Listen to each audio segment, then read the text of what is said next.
भटकी हुई मानसिकता। क्या होगा यदि आपकी गलत मनोभूमिका होगी? क्या होगा यदि आपका दृष्टिकोण गलत होगा? निश्चय ही आप में से बहुत लोगों का दृष्टिकोण बिल्कुल सही है, लेकिन यदि कुछ लोगों का नहीं है तो मैं थोड़ा सा आगे बढ़कर आपसे थोड़ी मांगी। आमीन। परमेश्वर की हम सबके जीवन के लिए एक महान योजना है, हर एक के लिए। उनमें वचन में हमें बहुत से वचन मिलते हैं और वो चाहता है कि वो हर एक हम पाए, हर एक परमेश्वर का वचन हर एक व्यक्ति के लिए है। कुछ लोग उन अभिवचनों में जीते हैं और कुछ लोग मानो कभी वहां पाए नहीं जा सकते। क्यों? मुझे ऐसा लगता है हमें इज़राइल लोगों में एक बहुत अच्छा उदाहरण देखने को मिलता है। वो मिस्र में बंधन में थे, वो मिस्र में गुलाम थे, और मुझे विश्वास है कि ये कम या ज्यादा रीति से परमेश्वर के बिना जीवन के समान है। वैसे तो वो परमेश्वर को जानते थे और उन्हें वहां से बाहर निकालने के लिए परमेश्वर से प्रार्थना भी करते थे। वहां पे एक अच्छी थी, परमेश्वर उन्हें मिस्र से बाहर निकाले, उन्हें वचन दत्त भूमि ले जाने के लिए उसने उन्हें बाहर निकाला, उन्हें अंदर लेने के लिए।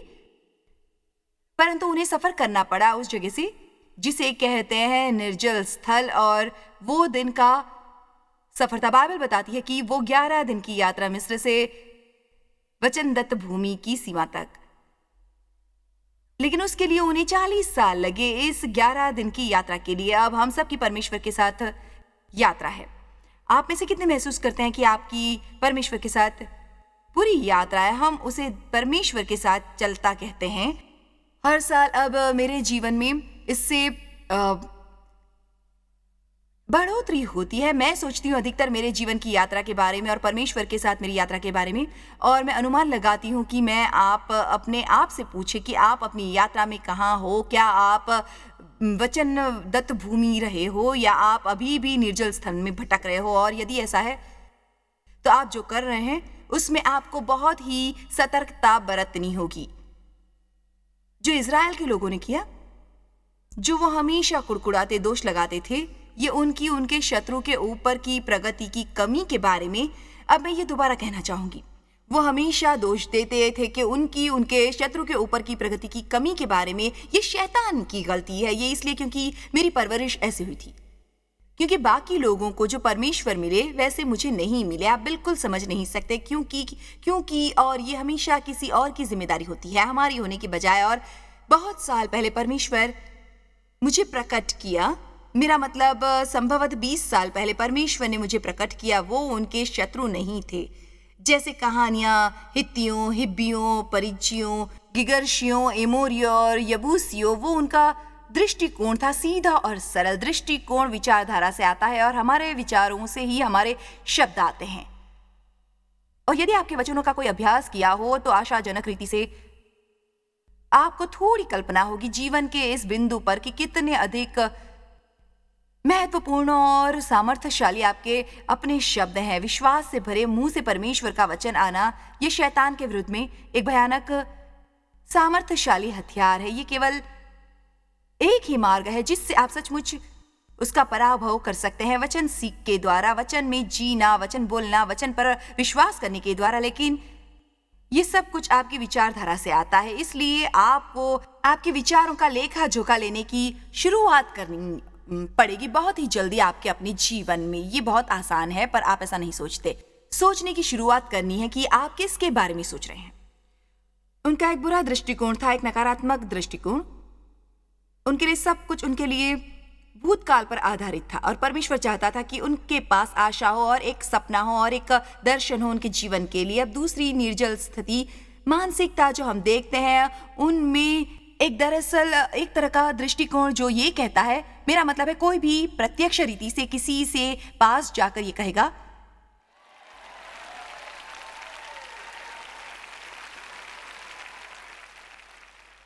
लेकिन हमारा दृष्टिकोण, मनोवृत्ति हमारे लिए ये कर सकता है, और वो है, मेरा मतलब है कोई भी प्रत्यक्ष रीति से किसी के पास जाकर ये कहेगा, लेकिन हमारा दृष्टिकोण, मनोवृत्ति हमारे लिए ये कर सकता है और वो है कोई मेरे लिए सब कुछ करे, मैं जिम्मेदारी लेना नहीं चाहती। उनका टैक्स के बारे में कुछ करने की जरूरत है। उन्हें अमेरिका सीधे सीधे जाना चाहिए। उनके बारे में उन्हें कुछ करने की जरूरत है। उनको इस चर्च के बारे में कुछ करने की जरूरत है। ये खास समूह वो कहलाता है क्योंकि उन्हें सब कुछ सुनिश्चित करना है। लेकिन जब मैंने सचमुच उसके बारे में सोचा, प्रत्यक्ष रूप से मुझे पता नहीं वो कौन थे, और बाद में मैंने जाना कि वो कौन है। ठीक है, वो बहुत ज्यादा जी। सुनिए, यदि आपके शरीर में एक आलसी हड्डी है, तुम्हें अभी उसके ऊपर कब्जा करना है। आमीन। तो जितनी जल्दी आप देव यहाँ नीचे जैसे जितनी जल्द आप मुझे साथ दोगे और ये गवर्नमेंट करारनामा करोगे और आपके जीवन की कुछ चीजें बदलने का निर्णय लोगे, उतना बेहतर आपके जीवन में कार्य होगा। आपको जल्दी ही फैसला लेना होगा अपने जीवन के बारे में। तो हम वो हैं, वो कोई और नहीं है। वो हमारे जीवन में सब कुछ सुनिश्चित करता है। यदि आपका विवाह सही नहीं है तो क्या आपको लगता है कि आपको कुछ करना चाहिए? हाँ, ये मेरी गलती नहीं है। ये मेरी गलती नहीं है, ये उसकी गलती है। ठीक है, तो आप क्यों नहीं अच्छा बीज बोकर शुरुआत करते हैं? अपने हिस्से का काम कीजिए, जो सही है वो आप कीजिए। कोई बात नहीं दूसरा व्यक्ति क्या करता है, उससे आपको कुछ लेना देना नहीं है। आमीन। हम हमेशा चाहते हैं कि कोई और कुछ करे। उनका दृष्टिकोण मूलतः ऐसा कहता है, मैं कुछ करना नहीं चाहता, आप कीजिए, कोई और करे। मुझे एक अच्छा जीवन चाहिए, लेकिन मैं वो अच्छा जीवन पाने के लिए कुछ करना नहीं चाहता। ये निष्क्रियता है। निष्क्रियता चाहती है कि कुछ अच्छा हो और वो बैठे बैठे हो जाए। हमें जिम्मेदार होने की आवश्यकता है, और आजकल हमारे समाज में जिम्मेदारी बहुत ज्यादा लोकप्रिय नहीं है।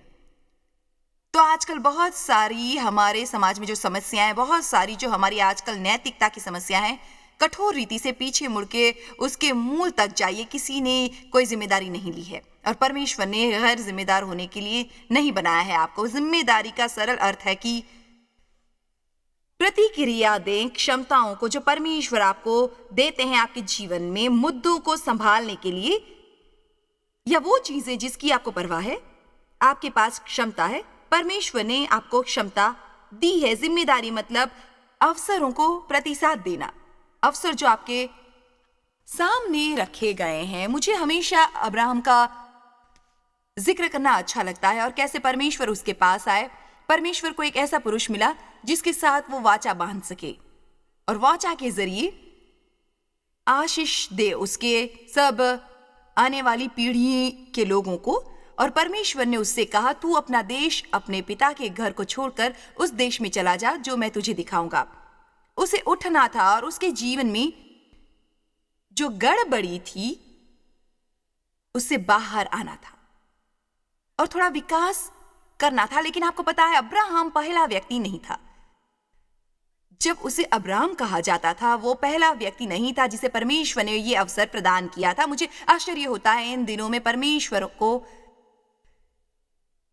कितने लोगों से गुजरना पड़ता होगा कोई मिलने के लिए जिससे परमेश्वर चाहता है कि वो करे जो वो चाहते हैं।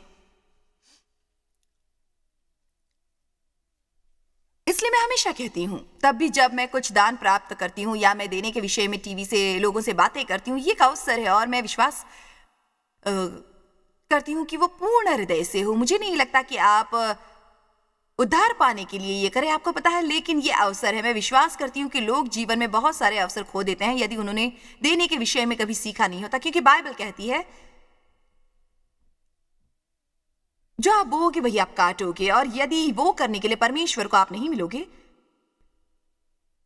तो फिर वो किसी और को ढूंढेगा। लेकिन मैं मेरे जीवन में 200 बार गुजरते हुए देखना नहीं चाहूंगी उस किसी भी आशीषित न होने वाली चीज से जिसे लोग गुजरते हैं।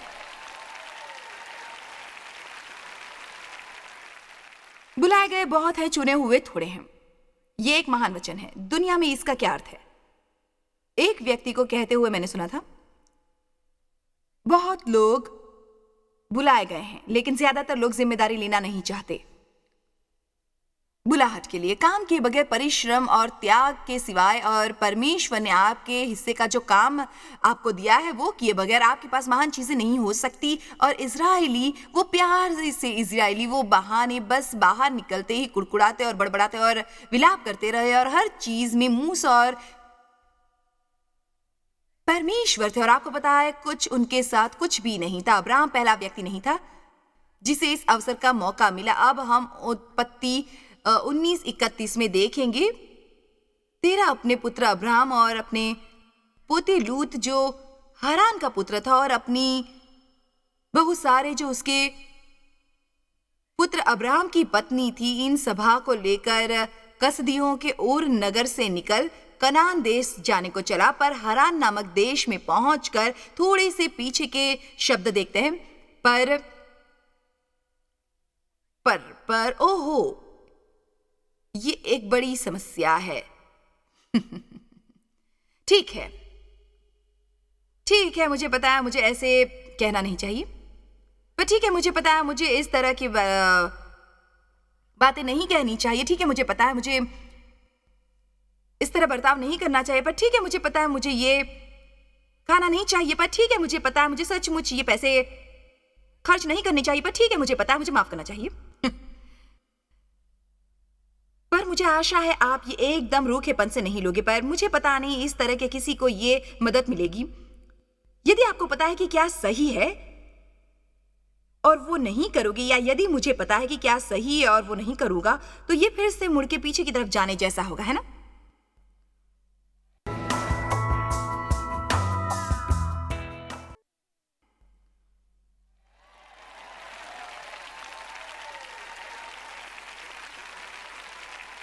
और ईमानदारी से कभी कभी मैं ये भी बता सकती हूँ कि भीड़ जिस तरह प्रतिक्रिया देती है, इस तरह से शिक्षा को किस तरह के प्रत्युत्तर देते हैं।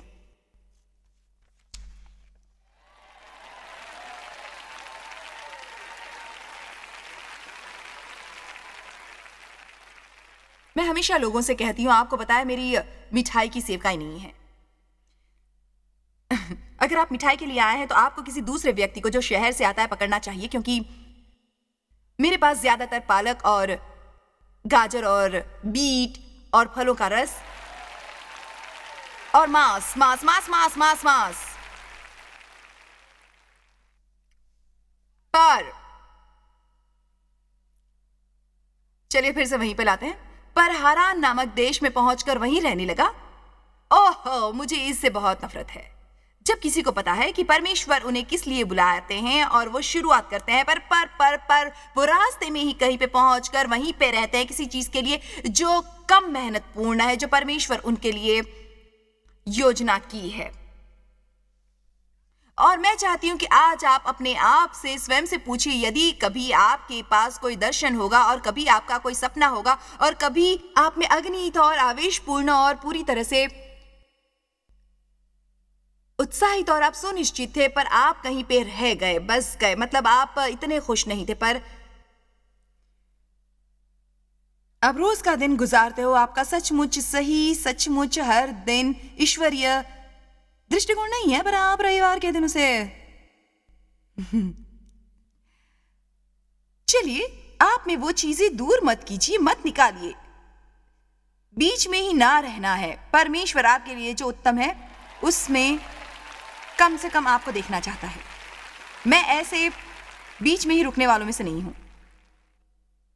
दरअसल मुझे महसूस हुआ कि परमेश्वर मेरे हृदय में डाला उस सुबह, ये मेरे पास आया जब मैं, आपको पता है हमारे पास हमेशा ऐसी चीजें होती हैं, लोग आपके विरोध में खड़े होते हैं और ये और वो और कुछ और, बस मेरे हृदय में आया कि आपको आत्मा में और बलशाली होना है। अब हम नहीं चाहते कि ऐसे लोग हमारे रास्ते में आए, हम नहीं चाहते कि लोगों पर भौंके, और लेकिन जब इस तरह शैतान आता है, बेहतर है कि आप बलशाली हो, बेहतर है कि आप इस तरह हो कि जो मेरा है उस पर मैं मसीह के द्वारा नियंत्रण पाऊंगी और मैं इसे ऐसे ही जाने नहीं दूंगी।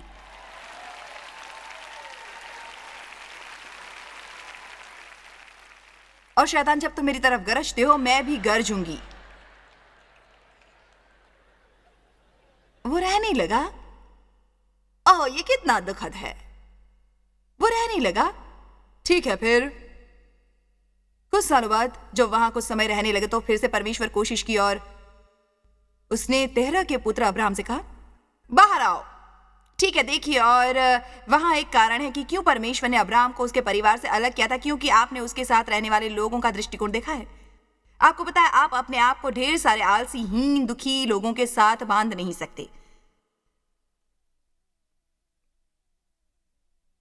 मेरे कहने का मतलब है कि मुझे शैतान से वैसे ही बहुत परेशानी है। मुझे ऐसे लोगों की जरूरत नहीं है जो मुझे नीचे खींचे। मेरे जीवन में जो मुझे खुश कर सके, ऐसे लोग चाहिए।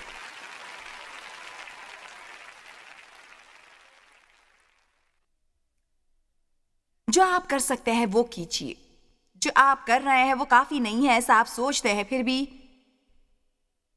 और परमेश्वर वो करेगा जो आप नहीं कर सकते।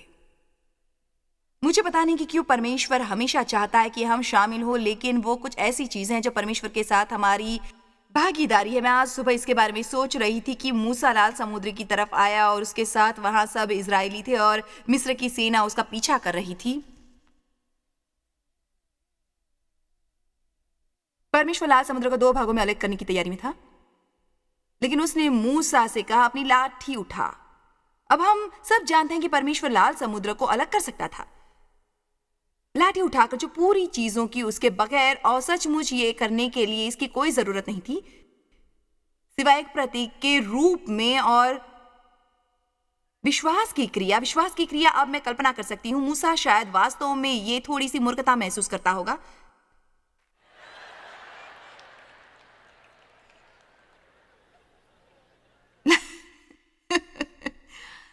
लेकिन उसने वो किया जो वो कर सकता था, और परमेश्वर ने वो किया जो वो नहीं कर सकता था। मैं उस व्यक्ति के बारे में सोचती हूं जो सूखा और विकलांग हाथ वाला, और आपको पता है इसका मतलब है वो बिल्कुल अपना हाथ नहीं हिला सकता था। वो सूखा हुआ था और उस हाथ में कोई चेतना भी नहीं थी, जैसे कि वो जम गया था। अब यीशु प्रसन्न होता था लोगों को कुछ करने के लिए कहते हुए जो वो नहीं कर सकते थे। उसने उससे कहा, अपना हाथ उठा।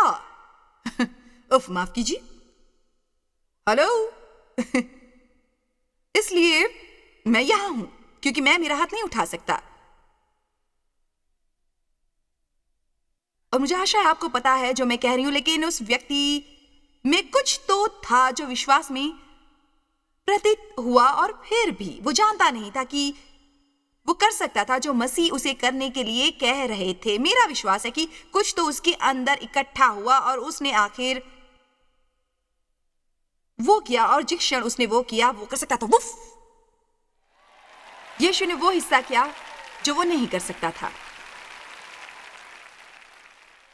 और मैं आपको बता दूं, बहुत बार मेरे जीवन में ऐसा हुआ जब मुझे लगा, आपको पता है, वो सब मैं ये कर रही हूं केवल एक छोटी सी, मैंने 3.5 साल पहले काम करना शुरू किया। मेरे लिए ये एक यात्रा समान था क्योंकि मैंने शुरुआत नहीं की थी 64 साल तक, और वो आपको पता है एक छोटा सा सामान्य, लेकिन, और ऐसा नहीं है कि परमेश्वर मेरे बारे में एक कार्य नहीं कर रहे थे। कई सालों से मैं बस साफ तौर से उसे करना चाहती थी, और इसलिए मैं 19 बहाने बनाती थी हमेशा, और आखिरकार मुझे बस पता चला, मैं बस जान गई कि मुझे करना है। यदि मैं मेरे जीवन के आखिरी पड़ाव में शक्तिशाली बनना चाहती हूँ और परमेश्वर जो चाहता है कि मैं करूँ, करने के योग्य बनना चाहती हूँ, तो मुझे वो करने की आवश्यकता है। और इसलिए उस प्रक्रिया में मैंने कभी कभार अपने आप को चोट पहुंचाई क्योंकि मैं थोड़ी आक्रामक हूं, और मैंने केवल वो एक्सरसाइज इसका मतलब जब मैं शहर से दूर रहती हूँ या कहीं और, मैं बस करती हूँ वैसी चीजें, और करो। मैंने अपने आप को चोट पहुंचाई, और फिर आपको पता है आगे और आगे और आगे जाने दीजिए। उस प्रक्रिया में मुझे कुछ चोट आई, और मुझे ये हुआ था ऊंची हील की सैंडल पहनने से मंच पर लगातार। तो वो 30 साल इस सख्त मंच पर ऊंची एड़ी के सैंडल पहनकर चलने से आई थी, और बाकी बहुत सारी निरर्थक बातों में से जो अलग कहानी है, किसी और दिन मैं आपको सुनाऊंगी। आपको ध्यान में आया होगा कि मैंने अपने जूते बदले, और अब मेरे पास यहाँ एक सुंदर कुर्सी है। तो मुझे नहीं लगता कि हम जब तक 50 साल की नहीं हो जाती कुछ खास समझता, और फिर और ये मेरे लिए कुछ 50 से थोड़ा ज़्यादा ही समय लगा, लेकिन पिछले हफ्ते मैंने मेरी पीठ पर थोड़ा-सा गौर किया और मैंने सोचा कि अब मैं थोड़ी-सी नॉर्मल हूँ। मैं ऐसे कर सकती हूँ, जो पहले नहीं कर सकती थी। और मैंने मेरे शिक्षक से कहा, मैं आपको बताती हूँ, मैं इस जीवन में कसरत करने के लिए आऊँगी यदि मैं अपनी छोटी-सी उँगली हिला पाऊँगी। और देखिए, सचमुच मैंने वो किया। मैंने वो शैतान के लिए कहा कि उसे पता चले कि मैं आत्मा में बहुत ही बलशाली हूँ और मैं छोड़ने वाली नहीं हूँ, बिल्कुल भी नहीं।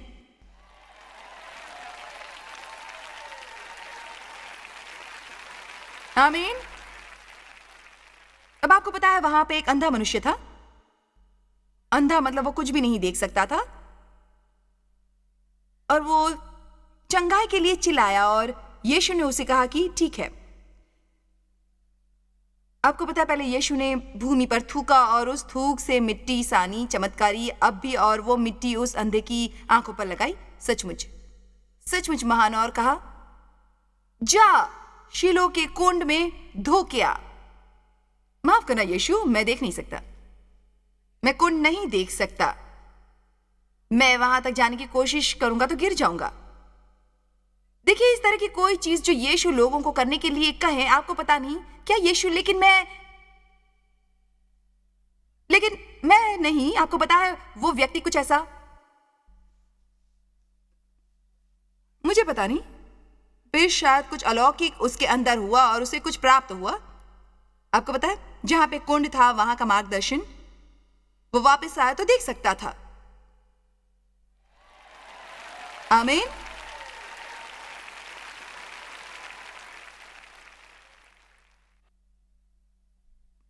जब परमेश्वर ने यहोशू को ले जाने का काम सौंपा, जहां पे मूसा का खत्म हुआ, मूसा के मृत्यु के बाद उन्होंने 30 दिन मूसा के लिए शोक करते हुए बिताए।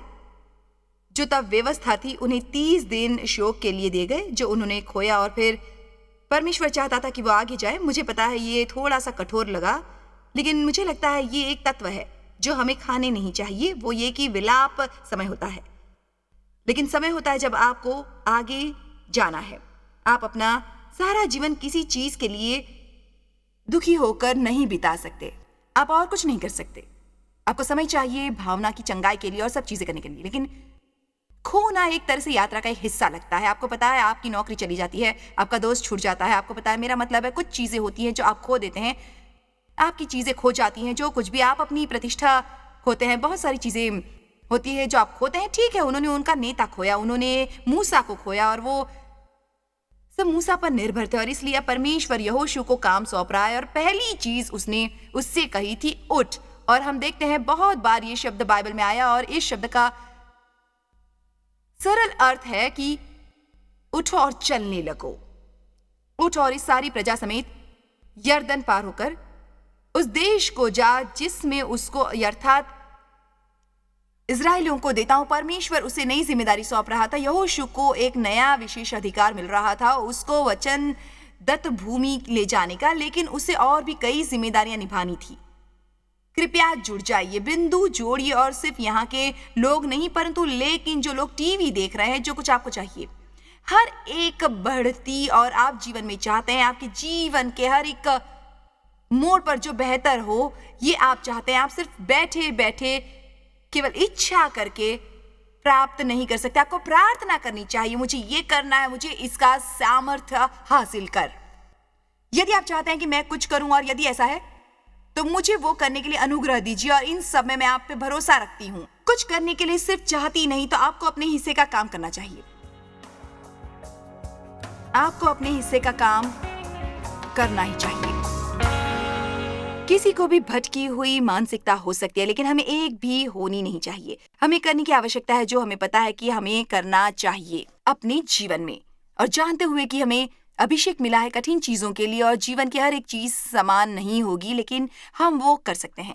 चलिए ये दृष्टिकोण अपनाते हैं। मैं अब चीजें परमेश्वर द्वारा कर सकती हूँ जो मुझे मजबूत करता है। परमेश्वर आपको आशीष दे। मैं आपसे प्यार करती हूँ।